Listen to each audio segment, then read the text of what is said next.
La présentation s'appelle les lasers de Curiosity et Mars 2020. Elle devait être effectuée par des fabricants de lasers de Curiosity et Mars 2020, Thales pour ne pas les nommer. Et pour différentes raisons, ils n'ont pas pu venir et on m'a contacté pour venir faire la présentation à leur place. J'y connaissais pas grand-chose aux lasers de Mars 2020 et de Curiosity. Donc, je vais vous présenter... on m'a demandé également, en plus de parler des lasers, de parler de pas mal de choses. L'organisateur, ici présent. Donc on va vous parler un peu de Mars, de comment on y va, puisque Mars vous a été présenté hier par Desch. Et puis on va découler un peu cette présentation sur rapidement le rover, un instrument en particulier et deux des composants principaux que je vais vous présenter. Et puis on finira par à quoi servent ces composants. Donc derrière vous avez une belle image du cratère de Hadley prise par l'instrument HRSC à bord de Mars Express. Alors, le système solaire, est-ce que vous savez comment les planètes tournent autour du Soleil? On va faire ça de façon un peu interactive, donc s'il vous plaît, n'hésitez pas à prendre la parole. C'est quoi la forme d'une orbite? Ronde? Ronde? D'autres choses? Une ellipse, ouais. Alors une ellipse, c'est quoi? C'est ça. Tiens, je vais prendre... Tac, une ellipse, c'est ça. Donc ça veut dire quoi une ellipse? C'est que ce n'est pas tout à fait un rond. Un rond, c'est qu'on part du centre et toutes les distances au cercle sont équivalentes. Une ellipse, vous avez une distance plus courte et une distance plus longue. Donc ça, c'est la Terre. On voit que ça va de 147 millions de kilomètres à 152 millions de kilomètres. Une moyenne de 150 millions, c'est quasiment un cercle, mais ce n'est pas vraiment un cercle. Pour les autres planètes, ça peut changer également. Et dans le cas de Mars, c'est plus elliptique. La distance est plus allongée. Vous remarquerez au passage qu'en janvier, on est au plus proche du Soleil, et qu'en hiver, qu'en été, on est au plus loin. C'est pour rappeler que les températures sont liées aux saisons et à l'inclinaison de l'axe de rotation, et pas du tout à la distance Terre-Soleil. Alors, est-ce que ça va marcher? Roulement de tambour.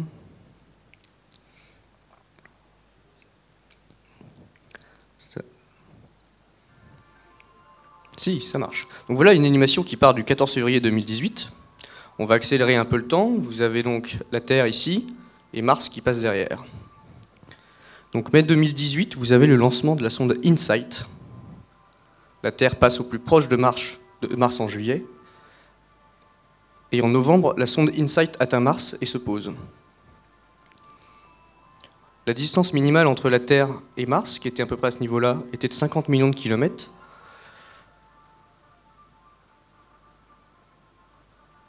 Et à peu près là, on atteint le maximum, qui est de 400 millions de kilomètres. Donc tout ça pour vous dire que la Terre et Mars ne sont pas toujours à la même distance, et qu'on doit attendre des conditions favorables pour pouvoir envoyer un robot sur Mars. Janvier 2020, la Terre se rapproche à nouveau de Mars. Avril, mai, juillet, on est à l'été, on va lancer Mars 2020. La sonde va se promener. Octobre, on est au plus proche, 50 millions, un peu plus. Et à l'hiver, janvier-février, la sonde Mars 2020 atteindra la planète Mars. Donc voilà une petite animation de la trajectoire du rover MSL Curiosity. En bleu, l'orbite de la Terre, en vert, l'orbite de Mars. Donc environ 8 mois de voyage. Ça dépend de la sonde, ça dépend exactement de la configuration des orbites. Au minimum, on est sur 6 mois, au maximum, on est sur 9 mois. Ça dépend aussi un peu de la vitesse interplanétaire, donc on est autour de 20-30 km par seconde. Pour rappel, un satellite autour de la Terre, on est sur 7-11 km par seconde. Il faut atteindre 17 km par seconde pour s'extirper de l'attraction terrestre. Donc c'est pour ça qu'on dépasse toujours les 20 km par seconde pour changer de l'orbite autour du Soleil. Donc voilà. Position de la Terre au lancement, position de Mars au lancement, donc on tourne dans ce sens-là. La sonde est lancée, TCM, ce sont des corrections de trajectoire. Vous en avez plusieurs. Au bout de 9 mois, donc 12 mois, on fait un tour, 1 an. Donc on voit qu'au bout de 9 mois, la Terre est à cette position-là. Mars est à cette position-là. Et la sonde se pose. Cette configuration, elle ne se produit pas à chaque fois, on l'a vu sur l'animation précédente, il faut attendre un petit peu plus de 2 ans. C'est pour ça que toutes les sondes martiennes sont souvent envoyées par groupe, c'est le cas de cette année. L'été 2020, c'est l'ouverture de cette nouvelle fenêtre martienne, et on attend une belle flopée de lancements pour aller sur Mars. Comment on y va? Ça c'est une fusée classique. Donc voilà le tir de MSL, Curiosity. Donc. Toute cette partie-là, elle reste sur Terre, elle finit par retomber. Vous avez que le haut qui va dans l'espace. Le rover est tout en haut avec son étage de descente. Et toute cette partie-là, en fait, c'est que le moteur qui va permettre la trajectoire vers Mars. C'est celui qui fait les fameuses TCM. Et une fois qu'on arrive sur Mars, il est libéré et il finit en orbite autour du Soleil. Donc comment on s'y pose? Il y a plusieurs méthodes. Ici, vous avez la méthode InSight, qui a été aussi utilisée par les sondes Viking dans les années 70, Phoenix, etc. Donc c'est simplement des rétrofusées. On descend la plateforme et la plateforme se pose. Vous avez d'autres techniques, la technique des airbags, qui a fonctionné pour les rovers, Pathfinder et MER, Spirit Opportunity pour leur petit nom. Est-ce que vous connaissez la méthode pour Opportunity? Pour Curiosity, pardon. Ouais, il y a toujours des parachutes à un moment. Des idées? Des rétrofusées, ouais, presque ça. Un treuil, ouais. Pour Curiosity, on a utilisé cette méthode qu'on appelle le Sky Crane, donc une sorte de grue du ciel, si on traduit. Pour quelle raison? Alors, les rétrofusées, c'est bien pour une plateforme. Vous avez des moteurs, vous avez des carburants, vous avez des réservoirs qui vous permettent d'activer les rétrofusées et de vous poser. Dans le cas d'un rover, il doit se déplacer une fois au sol et porter des moteurs, des réservoirs, et éventuellement un reste de carburant qui ne lui sert plus à rien, c'est de la perte de masse. Donc on ne peut pas se permettre de faire ça. Pourquoi on n'a pas utilisé les airbags? C'est une question de masse. La technique des airbags, elle fonctionne très bien pour des petites masses. Après, il faut démultiplier tellement la taille des airbags pour être sûr de ne pas abîmer le rover que c'est trop dangereux. Lui, il fait 900 kg. Les deux avant, là, ils faisaient à peu près 180 kg, et les avant, ça faisait quelques kilogrammes. Donc on a développé ce système de Sky Crane où vous avez en fait une plateforme de rétrofusée, un peu comme InSight et les autres sondes. Sauf que la vraie sonde, en fait, elle est juste accrochée à un treuil qui va le descendre, le poser délicatement au sol et ensuite s'extirper. Si je reviendrai peut-être sur la première slide où on avait en fait les images du crash, de crash et de l'atterrissage de la sonde Curiosity justement. Est-ce que vous connaissez la méthode européenne pour se poser sur Mars? Il y en a qui ont rigolé. Pourquoi? Parce qu'ils n'ont jamais réussi. Ouais, la méthode pour se poser sur Mars, à l'européenne, c'est le crash. Bon, alors quand même, objection, parce qu'on est les seuls, on a le record pour s'être posé le plus loin, c'était la sonde Huygens sur Titan. Donc on sait quand même faire, mais malheureusement, les Européens ne sont jamais vraiment posés sur Mars, en tout cas de façon opérationnelle. Objection, votre honneur? Beagle. Alors, Beagle, c'était une sonde qui utilisait cette technique, qui était accrochée à bord de Mars Express, qui aurait dû se poser en 2004, lors d'une grande fenêtre de tir martienne, où justement les Européens ont envoyé Mars Express, avec à son bord Beagle 2, et les Américains ont envoyé les 2 rovers du Mars Exploration Rover. Et Beagle, en fait, il s'est posé, mais un peu dur, et on n'a jamais eu la transmission du signal. Il a été perdu pendant des années, et grâce à une caméra très haute définition à bord de la sonde MRO américaine, on a réussi à retrouver les images du crash de Beagle 2. Donc on sait qu'il a atteint la planète, 10 ans après. Et voilà une autre super image de Curiosity qui descend, vue par la même caméra IRIS de MRO, la sonde MRO en orbite. Donc vous avez ici le principal parachute de freinage, le bouclier supérieur qui tient le parachute et qui est posé au-dessus de cette grue.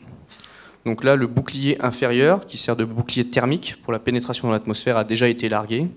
Et peu de temps après, arrivé à quelques kilomètres d'altitude, tout va se libérer, la grue va s'activer, et à une centaine de mètres, ils vont descendre le rover. Donc le rover, c'est ça. une vue de Curiosity. Un objectif, c'est quoi? C'est étudier Mars. Avec quoi il va le faire? Avec l'instrumentation, c'est ce qu'on appelle la charge utile. Et vous avez un autre système qui s'appelle la plateforme, qui va permettre le bon fonctionnement de la charge utile. Donc une plateforme, c'est constitué de plein de sous-systèmes qui vont permettre le bon fonctionnement. Vous avez dans le cas de Curiosity un réacteur, une sorte de pile nucléaire qui va fournir l'énergie, la puissance. Vous avez des antennes de communication. Vous avez un ordinateur, On-Board Computer, OBC, qui va assurer la gestion des données avec tout un tas de fils et de capteurs qui vont relier tous ces systèmes ensemble. Vous avez un logiciel qui va commander ce rover. Et un truc qu'on oublie souvent, donc dans le cas du rover, il y a des moteurs puisqu'il se déplace. Vous avez également un segment sol qui est constitué lui aussi d'un logiciel, d'un ordinateur. Et tout ça, ça sert à contrôler depuis le sol. Donc vous avez des gens au sol qui travaillent en permanence sur le robot. Ce n'est pas un robot Android indépendant, hein, tout est contrôlé depuis le sol. On va zoomer un peu sur le haut de l'appareil. Vous aurez également une autre représentation qui va beaucoup vous parler de ce super instrument, qui s'appelle ChemCam dans celui-là, et vous aurez SuperCam dans la suite. Donc ChemCam, c'est un des instruments. Son objectif, c'est aussi étudier Mars. Plus précisément, c'est analyser les roches avec une méthode qui s'appelle LIBS. La charge... Mince. Zut. Excusez-moi. Tac. La charge utile, c'est des détecteurs qui vont assurer l'instrumentation. Et la plateforme qui permet de faire fonctionner ce détecteur et ces spectraux, ça va être un télescope, ça va être pareil, un ordinateur de bord, un logiciel également, mais interne à l'instrument, une caméra, un mât, puisque celui-ci est mobile également, et toujours le segment sol. Donc, si on va parler un peu de la plateforme. Le principe du LIBS, c'est une analyse de lumière. J'ai une image qui s'est superposée. Ouais, voilà, c'est ça. Donc voilà un peu un diagramme bloc de l'instrument ChemCam, où vous avez ici le télescope en lui-même, un laser, de l'électronique, une petite caméra, un bloc de fibre optique, des spectromètres, des détecteurs, etc. Donc tout ça, ce sont les systèmes CPU, Power Converter, c'est l'interface énergétique. Et puis on tape avec un laser sur la roche. La version un petit peu modifiée de Mars 2020, c'est à peu près la même chose. Mais le laser, lui, il est découpé en deux éléments, un rouge et un vert. Enfin, l'autre n'est pas vraiment rouge, on va en parler juste après. Qu'est-ce que c'est qu'un laser? Laser, c'est Light Amplification by Stimulated Emission of Radiation. Donc c'est un acronyme. Le mot-clé, c'est amplifier la lumière par la stimulation. Comment on stimule une amplification de lumière? Un peu comme un générateur électrique, c'est une sorte de pompe à électrons. Donc le mot-clé dans ce laser, c'est la cohérence. Qu'est-ce que la cohérence? Ici, on a des lampes qui diffusent une lumière assez simple, et dans ce sens-là. Vous avez des longueurs d'onde, des oscillations qui correspondent aux couleurs, des courtes, des longues, et puis les oscillations partent dans tous les sens, dans toutes les directions. Vous avez de la lumière chromatique, colorée, qui est filtrée. Donc là, par exemple, on met un filtre rouge. Mais vous avez toujours, même si vous n'avez plus qu'un seul type d'oscillation, vous avez plusieurs oscillations qui partent en même temps à différents points.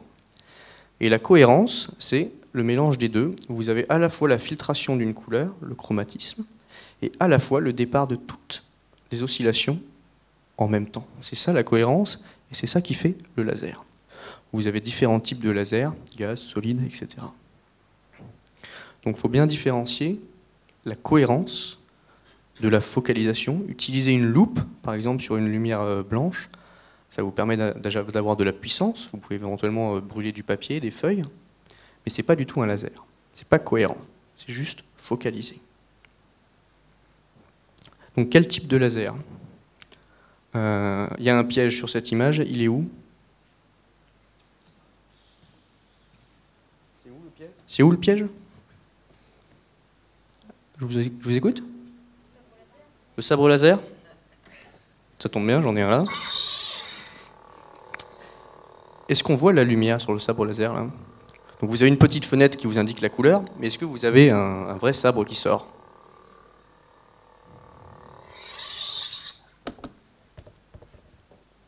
Est-ce que vous voyez la lumière sortir de mon laser? Non, la lumière, on ne la voit pas. Tout ce que vous voyez, c'est éventuellement l'interaction quand la lumière touche une surface et réfléchit et diffuse la lumière vers votre œil qui va l'analyser et vous dire « Ah, il y a de la lumière ». Donc non, on ne voit pas la lumière. Vous n'avez pas de faisceau lumineux. Éventuellement, si vous passez dans le brouillard, dans de la fumée, qui sont des particules, vont vous renvoyer la lumière. Mais la lumière, on ne la voit pas. Et donc, le piège, c'est plutôt ça. Vous avez différents types de lasers, donc comme celui que j'utilise actuellement, un pointeur pour le tableau. Vous en avez d'autres. Ils se ressemblent beaucoup, mais ils sont un peu plus puissants. Ça, c'est plutôt pour pointer le ciel. On est sur 300 milliwatts de puissance. 5 milliwatts pour celui-là. Et là, j'en ai un autre, on est sur 10 mégawatts. Et ça, c'est celui qui est à bord de Curiosity. Je vais en parler juste après. Donc le piège, en fait, c'est cet appareil-là, qui est une machine de découpe de métal, qu'on appelle une découpe plasma. Et pourquoi? Eh bien parce qu'on voit quelque chose là. La lumière, on ne la voit pas. Donc en fait, ça, c'est pas vraiment de la lumière, c'est du plasma. C'est-à-dire qu'on ne va pas envoyer de la lumière, on va envoyer du gaz à très haute température et qui va donc perforer notre élément. Donc ici, on a un bloc d'acier, peut-être, je ne sais pas. Donc c'est un gaz ionisé. C'est souvent de l'oxygène, de l'argon, et on appelle ça des découpeurs plasma. Donc ce n'est pas de la lumière.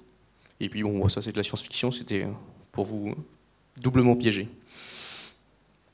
Donc le laser de Supercam, qu'est-ce que c'est? Donc je l'ai là, enfin de Supercam et de Curiosity. Ça c'est celui de Curiosity, donc c'est le vrai, c'est un modèle de qualification qu'on a fabriqué au sol, fabriqué par Thales en Île-de-France. Donc il est bien français celui-là. C'est le paranormal qui prend le contrôle. Donc qu'est-ce que c'est ce laser? Il fonctionne avec un cristal. Il fait 550 grammes, donc si vous voulez, vous pouvez venir ensuite le sous-poser. C'est exactement le même type de laser, il n'y a juste pas l'électronique pour le connecter. 550 grammes, donc vous avez les dimensions. 1064 nanomètres, c'est la longueur d'onde de ce laser. Donc là, j'ai du vert. Le vert, c'est autour de 530 nanomètres. On utilise régulièrement des lasers rouges, autour de 600, 650 nanomètres. 1064 nanomètres, c'est au-delà du spectre visible, c'est de l'infrarouge. Donc dans tous les cas, on ne la voit pas, la lumière. Mais quand j'allume ce laser, s'il touche quelque chose, je ne verrai pas de lumière atteindre l'objet, puisqu'il est dans l'infrarouge. Il n'est pas visible par notre œil. Bon, par contre, ce laser, il est tellement puissant, 10 mégawatts, qu'il va instantanément vaporiser la cible qu'il va toucher. Donc finalement, on va quand même le voir. Mais ce ne sera pas de la lumière. Deux lasers en un de 1064 nanomètres et un de 532 nanomètres. Donc pareil, si vous êtes intéressé par le détail de fonctionnement de ce laser,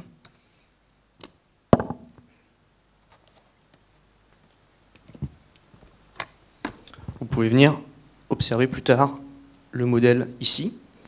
Donc ça, c'est une vue détaillée de la version Mars 2020, donc celle qui va décoller cet été.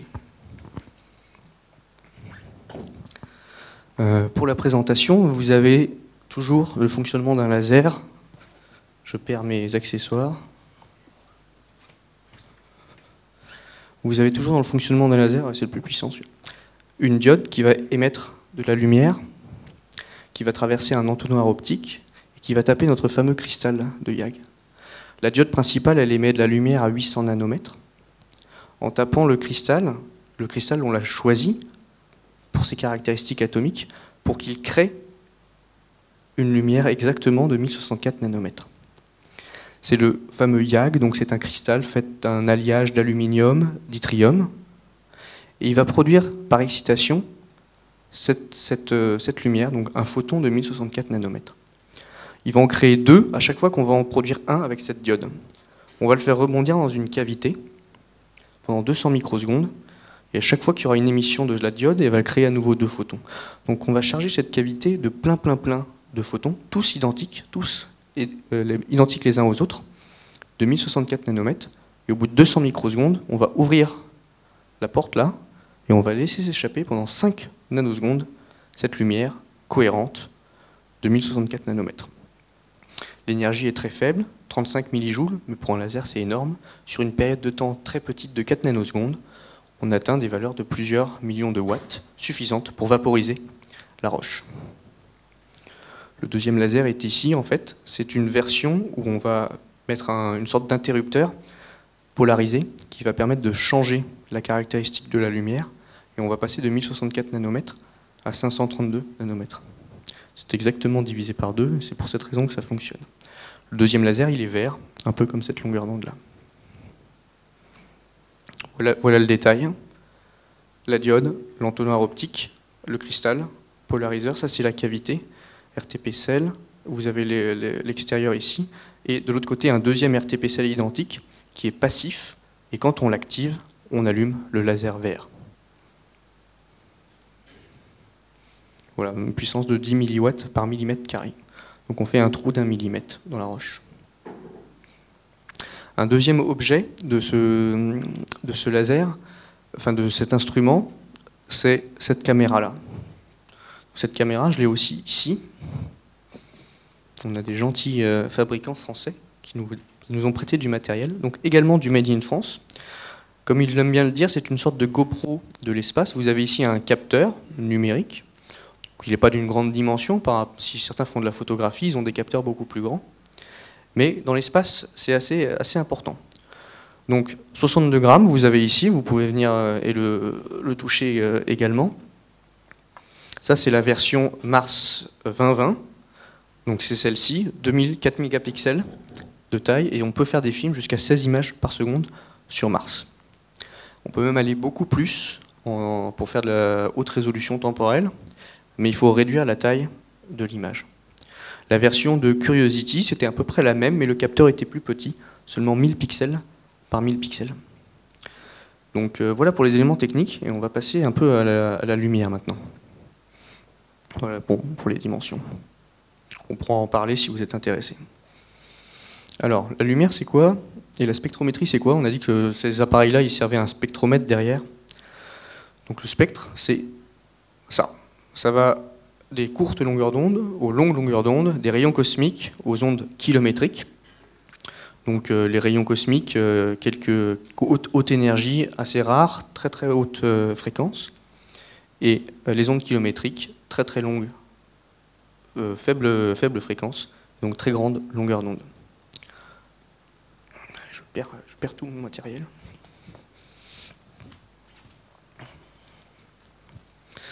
Donc vous avez ici le spectre visible, très court, de 400 nanomètres à 700 nanomètres. Et vous voyez que la plupart du spectre visible, on ne peut pas l'avoir. Les infrarouges, ici, c'est ceux qui nous chauffent.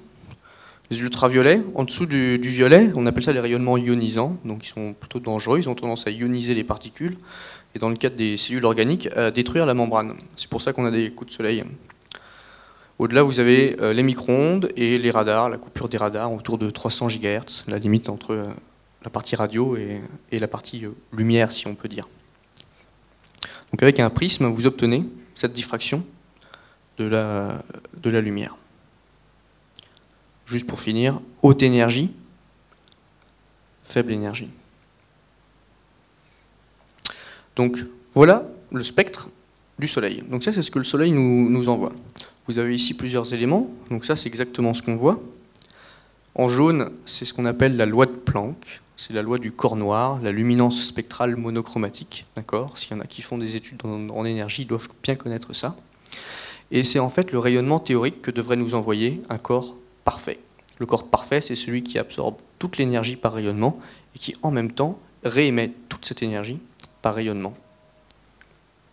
Vous avez en orange, ça c'est le spectre que nous renvoie le Soleil, qui se comporte quasiment comme un corps parfait, un corps noir. Et ici, c'est ce que l'on reçoit sur Terre. Donc on voit qu'il y a une petite différence. Extraterrestrial Sunlight, AM ça veut dire qu'il n'y a pas d'atmosphère, AM 1,5 ça veut dire qu'on regarde l'atmosphère à peu près 50 degrés d'angle zénital. Et on voit qu'il y a quand même pas mal de différences. On a de l'absorption déjà, et on a donc le spectre visible, et on a plein d'autres lumières en fait. Donc le Soleil, il ne nous envoie pas que la lumière visible, il nous envoie de l'ultraviolet et plein d'autres choses. On voit ici des petits traits, c'est ce qu'on appelle les raies d'absorption. L'oxygène ici qu'on voit bien, et toutes ces raies-là, en fait, c'est des fenêtres qui sont absorbées par l'eau, l'H2O. Ça, c'est très utile, et c'est la base de la spectrométrie. C'est-à-dire qu'en analysant la lumière, en regardant exactement où sont ces raies, là, je peux dire quels sont les éléments chimiques qui ont causé l'absorption de ces raies. Par exemple, là, on a des spots de lumière, des spots plutôt jaunes, et ben, je peux vous dire que c'est des spots à vapeur de sodium. Pourquoi? Parce que si je passe cette lumière dans un prisme ou dans un réseau de diffraction, je vais obtenir deux traits principaux, le doublet du sodium. Je vois là-bas aussi deux spots qui sont des halogènes avec des filaments de tungstène. Tout ça, on peut le caractériser juste en analysant la lumière, sans même se rendre sur place. Donc ça, c'est très pratique. Voilà, par exemple, si je zoome sur le prisme du Soleil, voilà ce que je vais obtenir. Plus je zoome, en fait, plus je vais avoir de traits noirs. Et ces traits noirs, c'est les caractéristiques chimiques. Certains sont dus aux composants du Soleil. J'ai plus de temps, c'est ça? Il me reste une slide. Qui sont donc caractéristiques de la composition du Soleil. Et certains sont caractéristiques de la composition de là où je me trouve. Ça va être l'atmosphère entre moi et le Soleil. Ça va éventuellement être la pièce ou une lentille que j'ai mise sur mon instrument. Donc vous avez deux caractéristiques. Le spectre continu d'une lumière parfaite qui émet sur toutes les longueurs d'onde. Le phénomène du gaz chaud qui est en émission. Donc là, par exemple, si je mets un spectromètre sous ma lumière, c'est ce que je vais voir. Et j'aurai deux énormes traits ici jaunes qui vont me dire ça, c'est une lampe à vapeur de sodium. Et l'inverse, c'est le gaz froid. Et donc c'est le cas du Soleil, où on a le Soleil qui est notre source de lumière, et entre les deux, un gaz froid, qui est l'atmosphère de la Terre, et éventuellement l'atmosphère de votre spectromètre, etc. Avec tout ça, qu'est-ce que ça nous permet de faire? Ça nous fait de la spectrométrie, donc, analyser. Donc voilà un exemple d'un spectre obtenu par Curiosity sur l'échantillon GW0705. Et on peut voir à distance qu'on a beaucoup de magnésium, beaucoup de calcium, du sodium, la résolution n'est pas top, et on a donc plein d'autres éléments. Et donc on va pouvoir caractériser à distance la roche. Et donc ma dernière slide, je finis là-dessus. Voilà à quoi peuvent servir le laser et la petite caméra que je vous ai présentée. Donc on a ici un tir de laser fait par la caméra. Donc vous avez plusieurs modes de fonctionnement. Un mode où on va faire un trait pour avoir une distribution spatiale de la roche. Un mode où on va faire le trait mais dans deux dimensions, donc pour avoir une plus grande donnée sur la surface de la roche. Et un mode où on va creuser. Donc là on va toujours viser le même point et on va balancer des lasers pour creuser la roche. Comment ça se passe? Donc le mode LIBS, donc ça c'est des données et des images de Curiosity, bien sûr. On n'a pas encore envoyé la sonde Mars 2020. Donc c'est l'ancienne caméra et l'ancien laser. Et on a également un mode passif, mais je ne vais pas revenir là-dessus. Donc voilà l'image que peut produire la petite caméra à travers le télescope. Le principe c'est quoi? C'est qu'en vaporisant la roche, vous excitez les éléments atomiques, vous les chauffez, vous les transformez en plasma. Le plasma c'est le gaz qui est ionisé. Les ions, ils ne sont pas contents, ils vont décharger de l'énergie sous forme d'une radiation. Et c'est cette radiation qui va ensuite partir dans le détecteur et qu'on va analyser. Et pour chaque atome, pour chaque molécule, pour chaque niveau de radiation, toute cette lumière qu'on voit ici, en fait, elle est caractérisée. Et donc en fonction de la forme de la lumière, je peux exactement dire que c'est un atome de magnésium, etc. Je pense que je vais finir là-dessus. Il y aura juste une petite digression sur le nouveau laser. C'est qu'avec ces deux modes de fonctionnement, on va non seulement pouvoir dire que cette roche est faite de carbone ou de magnésium, mais avec le deuxième laser vert, la technologie Raman, on va pouvoir dire si la roche, de quelle manière elle a été structurée. C'est-à-dire que si je vaporise du carbone, le deuxième laser va pouvoir me dire si le carbone que j'ai vaporisé, avant de le vaporiser, il était sous forme de diamant ou sous forme de graphite, de poudre de crayon. Voilà, c'est tout. Je vous remercie.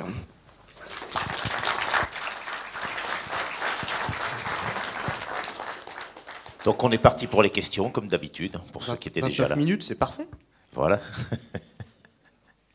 Est-ce que vous avez des questions? Aucune question cette fois-ci? Donc, à la bouffe alors. Ah, il y a une question.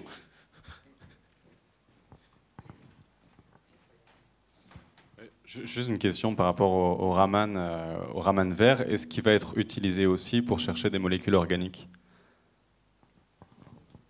Alors oui, en général, toutes les sondes qu'on envoie, vous allez avoir des présentations intéressantes aussi sur Mars 2020 et ChemCam cet après-midi par Eric.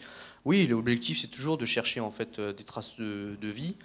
Donc pas trop des traces de vie actives, hein, parce que c'est des robots qui sont plutôt axés sur la géologie, donc plutôt des traces de vie fossilisées. Donc on va pouvoir caractériser si la roche elle est sédimenteuse, si elle est d'origine à la décomposition organique, ou c'est simplement, on va dire, simplement hein, de la géologie simple, donc on va dire un bloc de granit par exemple, ou de l'argile. Mais on va plutôt évidemment essayer de retrouver des traces de sédiments, des traces de restes organiques. On en a pas mal parlé hier aussi, je pense que la présentation de Daniel aurait atteint cet aspect-là, mais on a dû la couper. Merci. Ouais, c'est toujours la recherche de la vie, mais pas trop la vie active, hein, plutôt la vie passée, hein, parce que Mars est quand même assez morte. Donc d'autres questions? Ah, Eric? Non, rien. Il y a peut-être des questions qui seront répondues dans la présentation d'Eric. N'hésitez pas à les voir parce qu'il a aussi des super images inédites prises par cette caméra-là de Curiosity. Donc une petite question qui se pose plus sur Mars 2020. Est-ce que justement le nouveau matériel qui va être embarqué sur Mars 2020 dépend aussi du lieu d'atterrissage de ce robot, qui est, je crois, plus dans un endroit qui serait lié plus à l'ancienne présence d'eau sur Mars. Et donc ce laser, du coup, aurait été décidé avec la partie Raman plus dans cette optique-là pour aller chercher, comme on a dit, des éléments organiques. Tu veux répondre?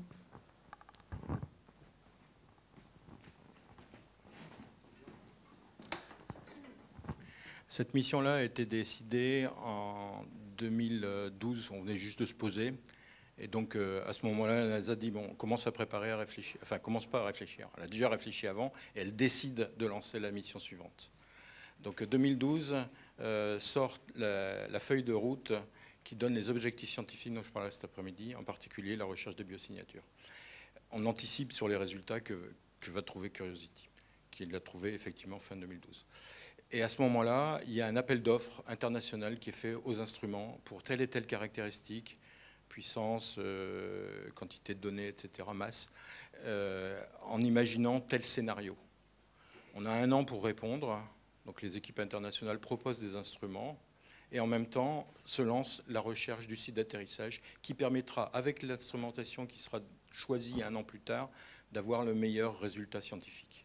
Et la décision du site d'atterrissage, pour Curiosity, elle s'est faite pendant le vol.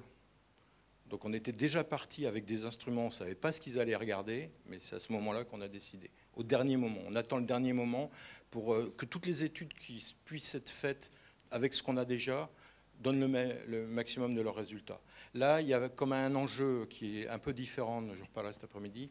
Le site d'atterrissage a été choisi il y a 2 ans, dans une réunion qui a duré 8 jours, alors qu'on n'avait que 6 sites qui étaient encore 5 en fait, plus un technologique, qui était encore en ligne de compte. Donc il y a une anticipation qui a été faite, qui permet de continuer à travailler en allant voir. Tous les scénarios se bouclent au jour même. En fait, il y a une anticipation qui est très très forte, mais il y a toujours des possibilités d'améliorer, etc. Voilà. D'autres questions?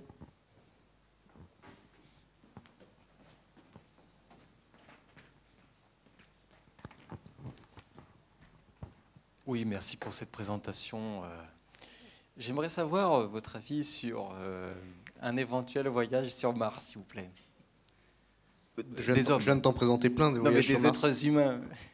Donc, Raphaël Peralta, le président de Spacebus France, qui piège son ami. Il piège, mais il introduit aussi des présentations qui vont arriver après, donc c'est pas trop mal, c'est presque intelligent. Waouh. On s'adore, on s'adore. On démontre qu'avec des robots, on sait très bien envoyer des vaisseaux là-bas. Bon, après, en effet, c'est que des instruments mécaniques qui sont à l'intérieur. Il y a des astronautes qui volent dans l'espace pendant des mois et des mois dans la Station spatiale internationale.